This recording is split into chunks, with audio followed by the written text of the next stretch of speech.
Depois de ler mais de 100 livros sobre gestão, eu vou te trazer o que realmente funciona. Se você lidera um negócio, uma equipe ou sua própria carreira, já deve ter ouvido que deveria ler mais livros sobre gestão. Só que ninguém te disse por onde começar. Eu li mais de 100 livros sobre o tema e eu posso te afirmar, a maioria vai te enrolar. Só que alguns poucos mudaram completamente minha forma de pensar sobre pessoas, performance e dinheiro. Nesse vídeo eu selecionei os 10 livros que mais impactaram meu resultado como gestor. E vou te mostrar como cada um deles pode te levar de onde você tá até o topo. Tudo que eu vou compartilhar aqui vem da prática, de quem já cometeu erros, demitiu sócios, escalou times e aprendeu do jeito mais difícil, liderando. Gestão de alta performance ensina que o erro mais comum de gestores iniciantes é tentar aplicar o mesmo estilo para todo mundo. Só que liderar um júnior e um sênior da mesma forma é a receita para perder os dois. O Andrew Grove, que foi CEO da Intel, ele mostra que não existe um estilo único de gestão. Existe a combinação entre a maturidade da pessoa e o grau de complexidade daquela tarefa. E mais, o papel do gestor é multiplicar o impacto, ou seja, gerar alavancagem. São aquelas atividades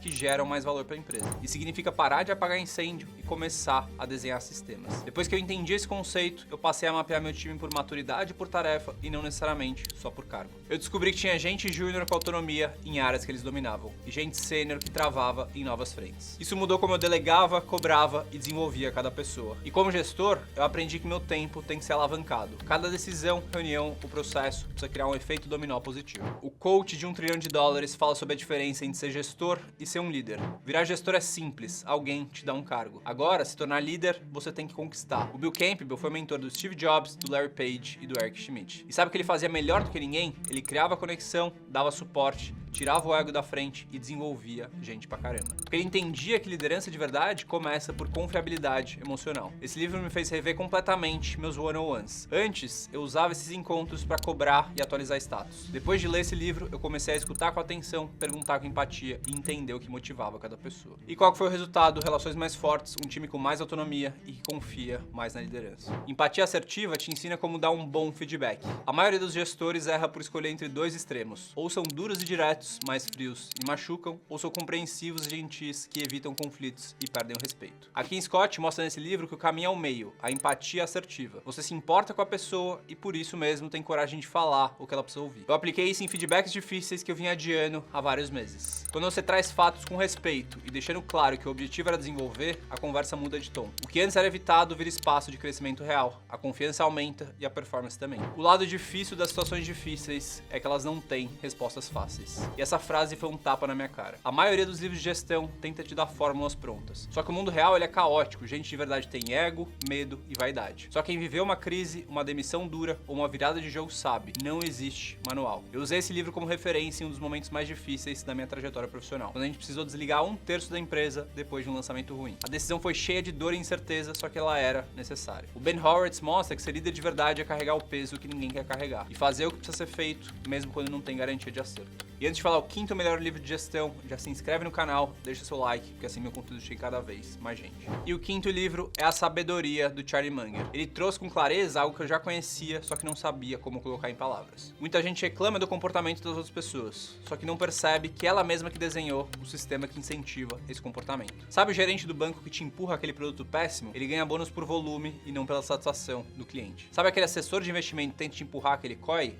Ele faz isso porque a comissão é altíssima. O Charlie Munger ele fala: os incentivos são os superpoderes invisíveis das organizações. Quando eu apliquei isso na Kraft, a gente redesenhou parte da política de bônus e reconhecimento. A gente começou a premiar comportamento, não só resultado. E a gente passou a punir com força as decisões que priorizavam o meu ao invés do nosso. O ambiente mudou, o foco mudou e o cliente também percebeu. O sexto livro é o The Manager's Handbook. É um livro que eu nunca vi em português. E ele trouxe um framework de contratação que até hoje eu uso. Eu já contratei gente de empresa famosa com currículo impecável e que não conseguiu entregar nada. Eu já contratei gente sem faculdade que transformou áreas inteiras. O Dodson mostra que a pergunta certa não é qual que é a experiência dessa pessoa, mas sim quais são os resultados que eu espero dessa pessoa e como eu vou saber que ela é capaz. Esse é o erro mais comum numa contratação: avaliar o passado como se ele garantisse o futuro. O que importa mesmo é a pessoa ser capaz de entregar os objetivos que você tem agora. Ele ensina a montar um processo com base em resultado esperado usando 3 perguntas. A primeira delas: quais são os 3 a 5 resultados que essa pessoa precisa entregar em 6 a 12 meses?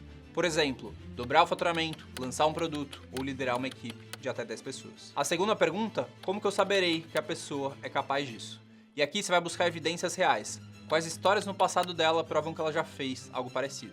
Como que ela pensa, resolve problemas e lida com a pressão. E a terceira última pergunta, quais são os atributos que ela precisa ter para isso?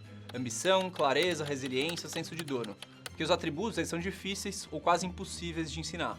A habilidade técnica você treina. Desde que eu passei a contratar assim, a margem de erro caiu drasticamente. A regra em não ter regras traz sobre a cultura da Netflix de liberdade radical. Horários flexíveis, férias ilimitadas, quase nenhuma regra. Só que pouca gente percebe é que essa liberdade só existe porque o time tem densidade de talentos absurda. Ou seja, cada pessoa ali é excepcional e por isso pode operar com autonomia total. A equação é simples. Liberdade menos talento é igual a caos. E esse foi um grande aprendizado para mim. Não dá para copiar o modelo da Netflix e aplicar numa empresa com profissionais medianos. Você vai precisar de 1000 regras, aprovações e reuniões de alinhamento. E ainda assim, as coisas vão sair tortas. Na Craft, a gente tenta aplicar isso com consistência, refinando um critério de contratação, criar um critério de performance esperado e adotamos uma política clara. Só entra quem eleva o nível do time e só permanece quem consegue entregar. Com esse nível de talento, a gente consegue fazer o que a Netflix chama de liderar por contexto e não por controle. Ao invés de dizer o que fazer, a gente explica o porquê e a gente dá liberdade para execução. Isso gera velocidade, inovação e responsabilidade real. Você é o que você faz é o melhor livro sobre cultura que eu já li. E o Ben tem uma frase que virou guia para mim. Cultura é o que você faz e não o que você diz. É comum ver empresas com slides bonitos, valores inspiradores e frases de efeito na parede. Mas no dia a dia, toleram atraso, premiam vaidade e promovem quem entrega,